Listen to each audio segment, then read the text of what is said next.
அடியேன் ராமானுஜதாசன். அனைவருக்கும் வணக்கம். இன்னைக்கு ராமானுஜ நூற்றாந்தாதியில் 60வது பாசுரம் பார்க்கலாமா? உணர்ந்தமே ஞானியர் யோகம் துரும் திருவாய்மொழியின்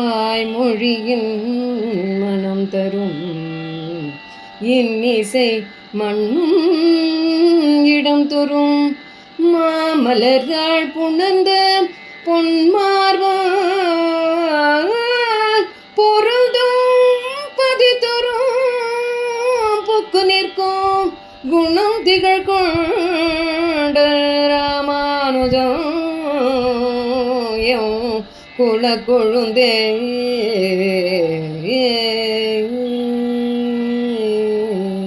ஆழ்வாரின் திருவாய்மொழியானது பக்தி மனம் கமழ இன்னிசையோடு பாடப்படும் இடங்கள், அறிய வேண்டியவற்றை முழுமையாக அறிந்து கொண்ட உண்மையான ஞானியர்கள் கூடும் இடம். திருமகளை திருமார்பிலே உடைய எம்பெருமான் வீற்றிருக்கும் திருத்தலங்கள் தோறும் புகுந்து அனுபவிக்கும் குணங்களை உடைய கார்மேகம் போன்ற ராமானுஜனே எங்களின் குலக்கொழுந்து.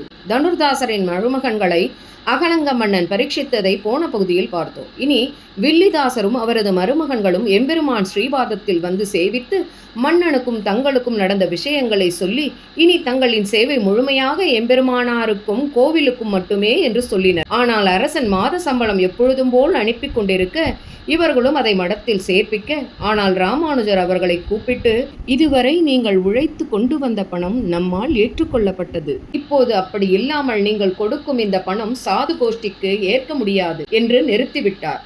இப்பணத்தை திருப்பி கொடுத்து விட்டு வாருங்கள் என்று ராமானுஜர் சொல்ல, இவர்களும் அரசனிடம் சென்று ராமானுஜர் சொல்லியபடியே சொல்லி மன்னனிடம் பணத்தை திரும்ப கொடுத்துவிட்டு இனி இப்பணத்தை எங்களால் ஏற்க இயலாது என்றும் சொல்லிவிட்டு வந்தனர். அரசனும் இவர்களை ஏறிட்டு பார்த்து, முன்பு இவர்கள் தன்னிடத்தில் வைத்திருந்த பணிவையும் தற்போது இவர்களிடத்தில் உள்ள தனித்துவமான தைரியத்தையும் ஒப்பிட்டு பார்த்து கொஞ்ச நேரம் அசைவற்று யோசித்தான்.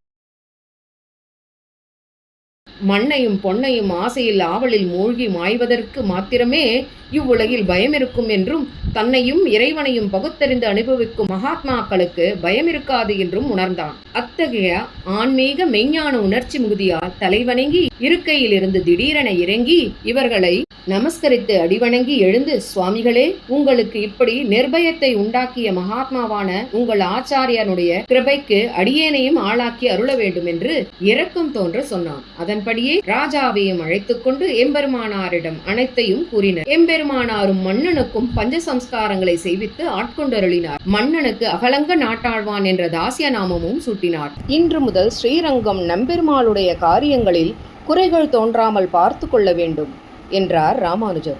அன்று முதல் அகலங்க நாட்டாழ்வானும் ராமானுஜரை அடிபணிந்து ரங்கநாத சேவையில் தன்னை ஈடுபடுத்திக் கொண்டார்.